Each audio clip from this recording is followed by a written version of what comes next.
Ever feel like life's kind of just chucking a bucket of ice water on you? You mean like when things don't exactly go according to plan? Exactly. And, these excerpts you sent over from pasted text, they seem to have a pretty interesting take on, well, dealing with those unexpected downpours. Yeah, they're not just saying, hey, look on the bright side. They're actually digging into the nitty-gritty of how to shift your mindset so you don't just survive those tough Who times. come out, like, stronger on the other side. Exactly. Thriving, not just surviving. I like that.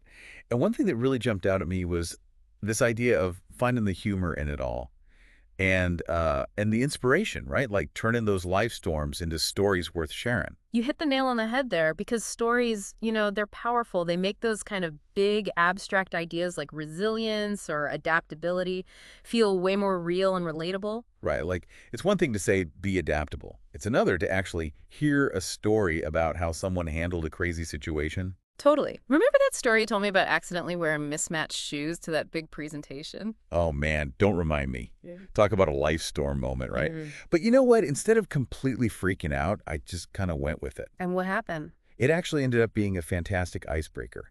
Everyone loved it. Totally disarmed the whole room. There you go. You turned a potential disaster into a hilarious story, and it even helped you connect with the audience. So it's like embracing the awkward, maybe even laughing at yourself a little, can actually make those tough times feel less, well, tough. That's what your pasted text notes are getting at, yeah. Mm. Humor can kind of disarm us, help us see the funny side of things, and ultimately make those challenges seem a little less daunting.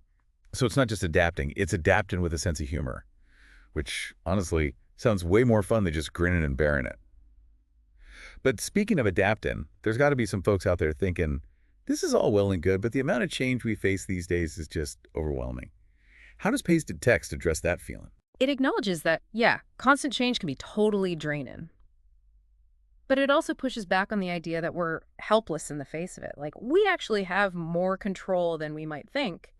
And it breaks down adaptability into different forms, too. Oh, interesting. What kind of forms are we talking here? Well, there's the mental side, you know, being open to new info, challenging your own assumptions. Then there's emotional adaptability, learning to manage your reactions to change and building up that resilience muscle. Of course, there's the practical stuff. Like actually learning new skills and strategies to handle whatever comes your way. So Exactly. it's not about becoming some kind of superhuman, change-loving robot. Yeah. It's more about developing that toolkit Right. to deal with whatever life throws at you. Right on. And the more tools you have, the more confidently you can face those metaphorical life storms your notes mention.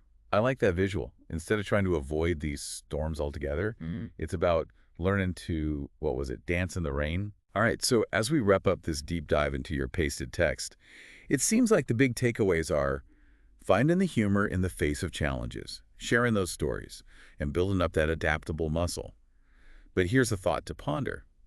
What if, instead of dreading change, we actually saw it as a chance to collect more of those dancing in the rain stories? Whoa, I love that. What a fantastic way to reframe it. It kind of turns those inevitable challenges into opportunities for growth, for connection, and heck, maybe even a few good laughs along the way. And hey, who doesn't love a good story, right? Couldn't agree more.